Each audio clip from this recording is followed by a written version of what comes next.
ಒಳ ಮೀಸಲಾತಿ ಹೋರಾಟ ಸಮಿತಿ ನಡೆಸುವ ಬೆಂಗಳೂರು ಬೃಹತ್ ಪ್ರತಿಭಟನೆ. ಕರ್ನಾಟಕದಲ್ಲಿ ಒಳ ಮೀಸಲಾತಿ ಜಾರಿಗೆ ಒತ್ತಾಯಿಸಿ ರಾಜ್ಯದಾದ್ಯಂತ ಹೋರಾಟಗಳು ನಡೀತಾ ಇರುವ ಹಿನ್ನೆಲೆ ಈಗ ಬೆಂಗಳೂರಲ್ಲಿ ದೊಡ್ಡ ಮಟ್ಟದ ಪ್ರತಿಭಟನೆ ನಡೆಸಲು ಒಳ ಮೀಸಲಾತಿ ಹೋರಾಟ ಸಮಿತಿ ಮುಂದಾಗಿದೆ. ಈ ರಾಜ್ಯದಲ್ಲಿ ಏನು ಚುಕ್ಕಾಣಿಯಲ್ಲಿ ನಡೆದಿರ್ತಕ್ಕಂಥ ಸಿದ್ದರಾಮಯ್ಯನವರು ಪರಿಶಿಷ್ಟ ಜಾತಿ ವರ್ಗ, ಹಿಂದುಳಿದ ವರ್ಗ, ಧಾರ್ಮಿಕ ಅಲ್ಪಸಂಖ್ಯಾತರುಗಳ ನಾನೇ ಚಾಂಪಿಯನ್ ಅಂತ ನೀವು ಹೇಳ್ತೀರಾ. ಎಲ್ಲರೂ ನಿಮಗೆ ಓಟ್ ಕೊಟ್ಟಿದ್ದಾರೆ. ಬಲಾಢ್ಯ ಕೋಮುಗಳನ್ನ ಎದುರಾಕೊಂಡು ನಮ್ಮ ಜನ ಓಟ್ ಕೊಟ್ಟಿದ್ದಾರೆ. ಆದರೆ ದಕ್ಷಿಣ ಭಾರತ ಉತ್ತರ ಭಾರತ ಕಂಪೇರ್ ಮಾಡೋಕ್ಕೆ ಹೋದರೆ ದಕ್ಷಿಣ ಭಾರತದಲ್ಲಿ ಈ ಸಮುದಾಯಕ್ಕೆ ಸಾಕಷ್ಟು 79 ವರ್ಷದಲ್ಲಿ ಅನ್ಯಾಯ ಆಗಿದೆ. ಈಗಲೂ ಕೂಡ ಆತನೇ ಇದೆ. ಅದರಿಂದ ಕೂಡಲೇ ಅದನ್ನು ನೋಟಿಫಿಕೇಷನ್ನ ವಿತ್ಡ್ರಾ ಮಾಡಿ ಒಳ ಮೀಸಲಾತಿಯನ್ನು ಅಳವಡಿಸಬೇಕು. ಮತ್ತು ಅದರಲ್ಲೇ ಪ್ರಮೋಷನ್ನಲ್ಲೂ ಕೂಡ ಈ ಒಂದು ಮೀಸಲಾತಿಯನ್ನು ಕೊಡಬೇಕು ಅನ್ನೋದು ನಮ್ಮೆಲ್ಲ ಒಕ್ಕೂಟದ ಧ್ವನಿಯಾಗಿದೆ.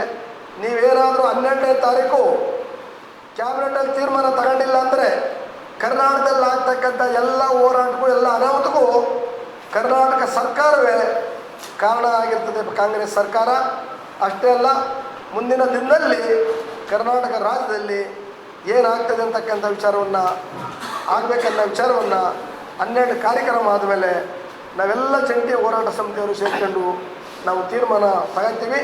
ಅದರಿಂದ ಮಂಡಾಟ ಆಡೋದು ಬಿಡಬೇಕು ಸಿದ್ದರಾಮಯ್ಯನವರೇ. ಹಾಗಾಗಿ ಇವತ್ತು ಕರ್ನಾಟಕ ರಾಜ್ಯದಲ್ಲಿ ಕಾಂಗ್ರೆಸ್ ಪಕ್ಷದಲ್ಲಿ ಇರ್ತಕ್ಕಂಥ ಪರಮೇಶ್ವರ್ ಆಗಿರ್ಬೋದು, ಖರ್ಗೆ ಆಗಿರ್ಬೋದು, ಮಲ್ಲಿಕಾರ್ಜುನ್ ಖರ್ಗೆ ಆಗಿರ್ಬೋದು, ಮಾಧವ್ ಆಗಿರ್ಬೋದು, ಇವರೆಲ್ಲ ಮಾತುಕತೆ ಸಿದ್ದರಾಮಯ್ಯ ನೀವು ಹಿಂಗೆ ಮಾಡ್ತಿದ್ರೆ ಇನ್ನು ಕೇವಲ 1 ತಿಂಗಳೊಳಗಡೆ ನಿಮ್ಮ ಕುರ್ಚಿನ ಖಾಲಿ ಮಾಡಿ ನೀವು ಮತ್ತೆ ಮೈಸೂರು ಕಡೆ ಹೋಗಬೇಕಾಗ್ತದೆ. ಆ ನಿಟ್ಟಿನಲ್ಲಿ ಇದರ ವಿಚಾರವನ್ನು ಇಟ್ಕೊಂಡು ನಾವು 12ನೇ ತಾರೀಕು ಫ್ರೀಡಂ ಪಾರ್ಕ್ ಅಲ್ಲಿ ಇಡೀ ಕರ್ನಾಟಕ ರಾಜ್ಯದಂತ ಲಕ್ಷಾಂತರ ಜನ ನಾವು ಪ್ರತಿಭಟನೆ ಇದ್ದೀವಿ. ದಯವಿಟ್ಟು ಕರ್ನಾಟಕ ರಾಜ್ಯದ ಎಲ್ಲ ನನ್ನ ಕುಲ ಬಾಂಧವರು, ಅಣ್ಣ ತಮ್ಮಂದಿರು, ಎಲ್ಲ ಸಂಘಟನೆ ಸಂಸ್ಥೆಗಳು ಬಂದು ಈ ಒಂದು ಹೋರಾಟಕ್ಕೆ ಯಶಸ್ವಿಯಾಗಿ ಅತಿ ಹೆಚ್ಚಿನ ಜನಸಂಖ್ಯೆಯಲ್ಲಿ ಬಂದು ಈ ಕಾರ್ಯಕ್ರಮ ಯಶಸ್ವಿ ಮಾಡಬೇಕಂತ ಹೇಳಿ ಸಾಮಾಜಿಕ ನ್ಯಾಯ ಸಿಗಬೇಕು. ಈಗಾಗಲೇ ಕರ್ನಾಟಕ ರಾಜ್ಯವನ್ನು ಹೊತ್ತು ಉರಿತಾ ಇದೆ. ಪ್ರತಿ ಜಿಲ್ಲೆಯಲ್ಲಿ, ಪ್ರತಿ ತಾಲೂಕಿನಲ್ಲಿ, ಪ್ರತಿ ಗ್ರಾಮದಲ್ಲಿ, ಹೋಬಳಿ ಮಟ್ಟದಲ್ಲಿ ನಮ್ಮ ಸಮುದಾಯ ಎಚ್ಚೆತ್ತುಕೊಂಡಿದೆ. ಎಲ್ಲ ಕಡೆ ಬಂಧುಕಾಲಗಳಾಗ್ತಾ ಇದ್ದಾವೆ, ಎಲ್ಲ ಕಡೆ ಪ್ರತಿಭಟನೆಗಳು ಮಾಡ್ತಾ ಇದ್ದಾರೆ. ಇವತ್ತು ಪ್ರೊಫೆಸರ್ಗಳು, ಲಾಯರ್ಗಳು, ಡಾಕ್ಟರ್ಗಳು, ನಮ್ಮವರು ಎಲ್ಲರೂ ಕೂಡ ಎಚ್ಚೆತ್ತುಕೊಂಡು ಬೆಂಗಳೂರು ನಗರವನ್ನು ಅಲ್ಲೋಲ ಕಲ್ಲೋಲ ಮಾಡಲಿಕ್ಕೆ 12ನೇ ತಾರೀಕು ಬರ್ತಾ ಇದ್ದಾರೆ. ಬೆಳಗಾವಿ ಅಧಿವೇಶನದಲ್ಲಿ ಒಳ ಮೀಸಲಾತಿ ಬಗ್ಗೆ ಪ್ರತ್ಯೇಕವಾಗಿರ್ತಕ್ಕಂಥ ಕಾಯ್ದೆಯನ್ನು ಮಾಡಿದ್ರೂ ಕೂಡ ಆ ಕಾಯ್ದೆಯ ಪ್ರಕಾರ ಅವರು ನಡೆದುಕೊಳ್ತಾ ಇಲ್ಲ. ಇದರರ್ಥ ನುಡಿದಂತೆ ನಡೆದಿರುವ ಸರ್ಕಾರಕ್ಕೆ ಈ ಕೈಗನ್ನಡಿ ವಿಚಾರ. ಅದಕ್ಕೋಸ್ಕರ ನಾಳೆ ಮಾರ್ಚ್ 12ಕ್ಕೆ ನಡೆಯತಕ್ಕಂಥ ಬಜೆಟ್ ಅಧಿವೇಶನದಲ್ಲಿ ಕ್ಯಾಬಿನೆಟ್ ಸಭೆಯಲ್ಲಿ ಬೇಷರತ್ತಾಗಿ ಒಂದೇ ಸಾಲಿನ ಒಂದು ನಿರ್ಣಯವನ್ನು ತೆಗೆದುಕೊಂಡು ಹೋದರೆ ಮಾರ್ಚ್ 12 ರಾಜಧಾನಿ ರಣಾಂಗಣವಾಗ್ತದೆ. ಆದ್ದರಿಂದ ಕಾಂಗ್ರೆಸ್ ಪಕ್ಷ ಎಚ್ಚೆತ್ತಬೇಕು. ಇಲ್ಲವಾದ್ರೆ ನಾವು ಆ ಪಕ್ಷದ ವಿರುದ್ಧ ನಿರ್ಣಯ ಕೈಗೊಂಡು ಮನೆಗೆ ಕಳಿಸ್ತಕ್ಕಂಥ ಕೆಲಸ ಮಾಡ್ತೀವಿ.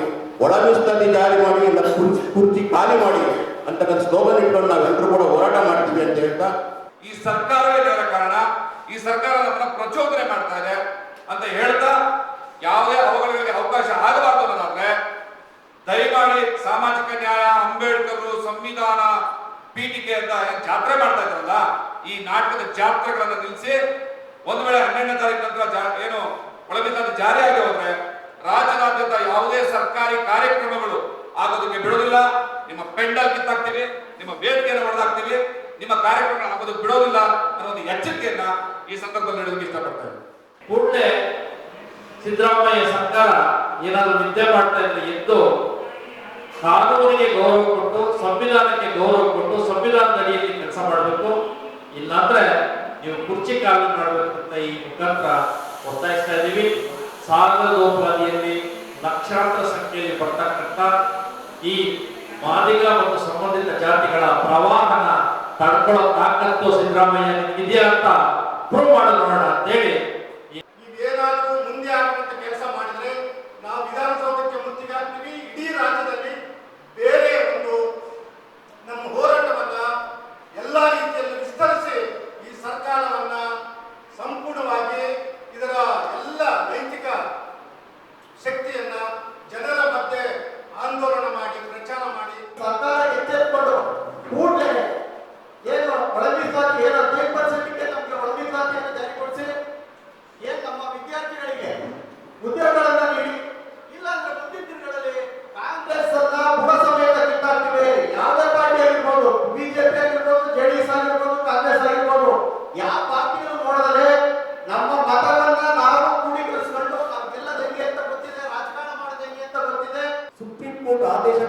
ಕೂಡ ಇವತ್ತು ಈ 2 ವರ್ಷ ಆಗಿದ್ರು ಕೂಡ ಮಾನ್ಯ ಮುಖ್ಯಮಂತ್ರಿಗಳ ಕಡೆ ಗಮನ ಹರಿಸಿರೋದು ಅತ್ಯಂತ ದುರಂತನೀಯ. ಯಾವುದೇ ಈಗ ಆಗಲೇ ಪ್ರಾರಂಭ ಆಗಿದೆ. ಎಲ್ಲಾ ಸಚಿವರುಗಳು ಮನೆಗಳಿಗೆ ಮತ್ತು ಎಲ್ಲಾ ಶಾಸಕರ ಮನೆಗಳಿಗೆ ಈಗಾಗಲೇ ಸಮುದಾಯದ ಮುಖಂಡರು ಗುತ್ತಿಗೆ ಹಾಕೋದ್ರ ಮೂಲಕ ಎಚ್ಚರಿಕೆ ಕೊಡ್ತಾ ಇದ್ದಾರೆ ಸರ್ಕಾರಕ್ಕೆ. ದಯವಿಟ್ಟು ಈಗಾಗಲೇ ಎಚ್ಚೆತ್ತುಕೊಳ್ಳಿ. 12ನೇ ತಾರೀಕಿಗೆ ನೀವೇನಾದರೂ ಈ ಒಳ ಮೀಸಲಾತಿ ಜಾರಿಗೆ ತಂದಿಲ್ಲ ಅಂದರೆ ಈ ಸರ್ಕಾರಕ್ಕೆ ಮುಂದಿನ ದಿನಗಳಲ್ಲಿ ಬಹುದೊಡ್ಡ ಕ್ರಾಂತಿಕಾರಿ ಆಗುತ್ತೆ ಅಂತ ಹೇಳಿ ಸಂದರ್ಭದಲ್ಲಿ ನಾವು ಹೇಳ್ತಾ ಇದ್ದೀವಿ. ಈ ಒಂದು ವಿಷಯದಲ್ಲಿ ದೇವನೂರು ಮಹಾದೇವ್ ಅಂತವರು ಕೂಡ ಬುದ್ಧಿಜೀವಿಗಳು ಅವರು ಕೂಡ ಧ್ವನಿ ಎತ್ತಿ ಮಾತಾಡಬೇಕು. ಸಮಾಜಕ್ಕೆ ಸರಿಯಾದ ಒಂದು ಮಾರ್ಗದರ್ಶನ ಇಂಥ ಬುದ್ಧಿಜೀವಿಗಳು ಕೊಡಬೇಕು ಅಂತ ಹೇಳಿ ಈ ಸಂದರ್ಭದಲ್ಲಿ ನಾನು ಕೊಡ್ತೇನೆ. ಈ ಪ್ರತಿಭಟನೆಯನ್ನ ಮಾರಸಂದ್ರ ಮುನಿಯಪ್ಪ ರಾಜ್ಯಾಧ್ಯಕ್ಷರು all India BSF, P Murthy ರಾಜ್ಯಾಧ್ಯಕ್ಷರು ಅಂಬೇಡ್ಕರ್ ಸೇನೆ, ಅಂಬಣ್ಣ ಹರಳಕರ್ ಒಳ ಮೀಸಲಾತಿ ಹೋರಾಟಗಾರರು, ಭಾಸ್ಕರ ಪ್ರಸಾದ್ ರಾಜ್ಯಾಧ್ಯಕ್ಷರು ದಲಿತ ಸಂಘಟನೆಗಳ ಒಕ್ಕೂಟ, ಕೇಶವಮೂರ್ತಿ ರಾಜ್ಯಾಧ್ಯಕ್ಷರು ಮಾದಿಗ ಸಂಘಟನೆಗಳ ಸ್ವಾಭಿಮಾನದ ಒಕ್ಕೂಟ, ನರಸಪ್ಪ ಮಾದಿಗ ದಂಡೋರ, ಬಸವರಾಜ ಕತಾಲ್ ಸಾಮಾಜಿಕ ನ್ಯಾಯಕ್ಕಾಗಿ ಪರಿಶಿಷ್ಟ ಜಾತಿಗಳ ಒಕ್ಕೂಟ, ಆರ್ ಮುನಿಯಪ್ಪ ಆಲ್ ಇಂಡಿಯಾ ಬಹುಜನ ಸಮಾಜ ಪಕ್ಷ, ಮುತ್ತುರಾಜ್ ಅಹಿಂದ ಸಂಘಟನೆಗಳ ಒಕ್ಕೂಟ ರಾಜ್ಯಾಧ್ಯಕ್ಷರು, ಮುತ್ತುರಾಜ್ ಅಹಿಂದ ಸಂಘಟನೆಗಳ ಒಕ್ಕೂಟ ರಾಜ್ಯಾಧ್ಯಕ್ಷರು, ಮೂರ್ತಿ ಭೀಮರಾವ್ ಅಧ್ಯಕ್ಷರು, ಬಿವಿಎಸ್ ಈ ಎಲ್ಲ ಸಂಘಟನೆಗಳ ನೇತೃತ್ವದಲ್ಲಿ ಮಾರ್ಚ್ 12ರಂದು ಬೆಂಗಳೂರಿನ ಫ್ರೀಡಂ ಪಾರ್ಕಿನಲ್ಲಿ ಈ ಪ್ರತಿಭಟನೆ ಜರುಗಲಿದ್ದು ರಾಜ್ಯದ ವಿವಿಧ ಜಿಲ್ಲೆಗಳಿಂದ ಸಾವಿರಾರು ಜನ ಭಾಗವಹಿಸುವ ನಿರೀಕ್ಷೆ ಇದೆ. ಪರಿಶಿಷ್ಟ ಜಾತಿ ಒಳ ಮೀಸಲಾತಿ ನ್ಯಾಯಸಮ್ಮತವಾಗಿ ಜಾರಿಯಾಗಬೇಕು ಎಂಬುದು ಪ್ರತಿಭಟನಾಕಾರರ ಪ್ರಮುಖ ಆಗ್ರಹವಾಗಿದೆ. ಸರ್ಕಾರ ತಕ್ಷಣವೇ ಒಳ ಮೀಸಲಾತಿ ಸಂಬಂಧಿಸಿದ ನಿರ್ಧಾರ ಕೈಗೊಳ್ಳಬೇಕು, ಸಮಾಜಕ್ಕೆ ನ್ಯಾಯ ದೊರಕಿಸಬೇಕು ಹೋರಾಟಗಾರರು ಆಗ್ರಹ ಮಾಡ್ತಾ ಇದ್ದಾರೆ.